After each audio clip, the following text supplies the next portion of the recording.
Hey guys, welcome back to my channel. Today I'm going to be sharing with you guys how to make your life easier in the morning so you don't have to think about what to eat for breakfast. So I always have this problem where I will skip breakfast because I have no idea what to eat and I'm too lazy to make it in the morning. I want to share with you guys this genius thing I came up with, but I'm sure somebody else came up with it before me, but it's okay, I'm sharing it with you today. It's how I meal prep my smoothies, my overnight oats, and my oatmeal, so I can have it prepped for a week or two and just kind of pop it in the blender or pop it in the microwave and call it a day. And voila, breakfast is served. So if you guys want to know how I do that, then keep on watching. So my all-time favorite thing for breakfast is a smoothie because I'm just not a breakfast person. I don't like waffles or pancakes unless it's once in a blue moon. So I love to make these meal prep smoothies in mason jars specifically. I think it's just so easy, convenient, looks organized in your freezer, and you just can't go wrong with it.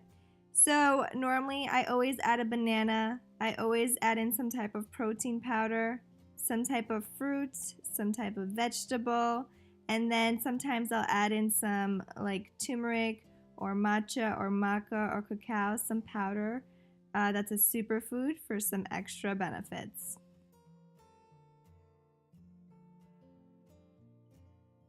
Of course, I'll put down the recipes for you guys in the description box so you can check it out.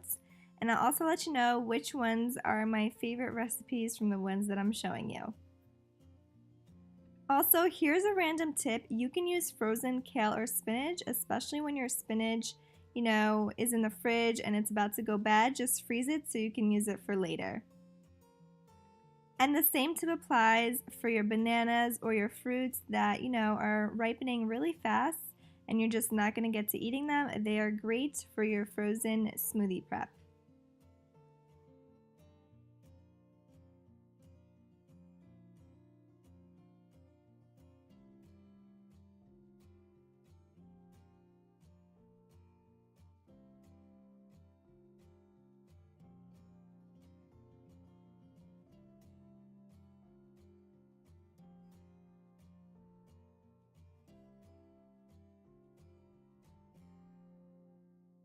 So all this prepping will probably take about 10 minutes, honestly, and you will have breakfast ready for 6 days or even as a snack if you really want to.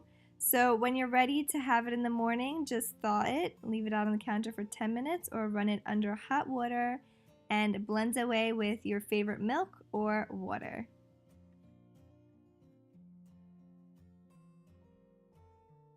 So now we are ready for some overnight oats. I usually like to do half a cup in my mason jars, but if you're feeling less hungry, you can do 1/4 of a cup, or if you're feeling more hungry, feel free to do 3/4 of a cup or even a whole cup.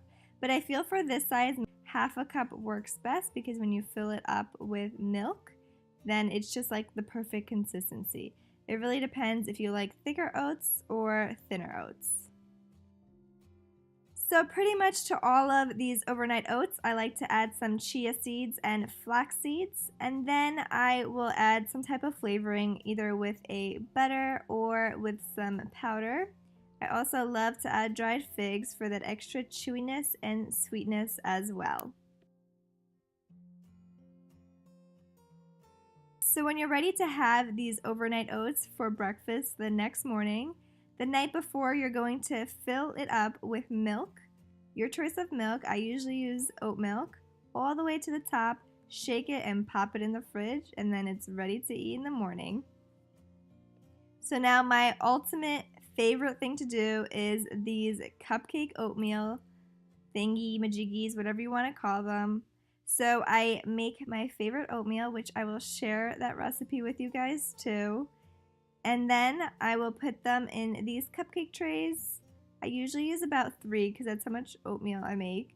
And then I will pop it in the freezer, let it freeze, and then taking it out with a knife. Please be careful with the knife. Sometimes it gets tricky, but if it does, let it kind of thaw a little bit on the counter for 5 minutes so it gets easier. pop it in a Ziploc bag, and you will have oatmeal ready for so long. Okay, I usually use 2 or 3 cupcakes for myself in the morning, and then I just defrost it in the microwave. By the way, guys, I also use this cupcake freezing method for rice, for beans, for any types of beans, lentils, black beans, anything. You guys can make them more simple or in a flavor that you already like, but I like to make it more simple because then I can add more flavor to whatever meal I am eating. But it is awesome. You will need to have a lot of freezer space. We do have an extra freezer downstairs, so it just works for us. And I'm not a type of person to cook every day. I like to cook as little as possible, kind of like in bulk, and then have food ready to eat on the go.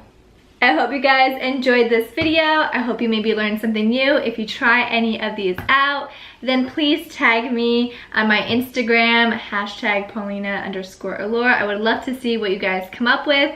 Maybe like what kind of recipes you do for smoothies and your overnight oats. And yeah, I'll see you guys in the next video. Bye.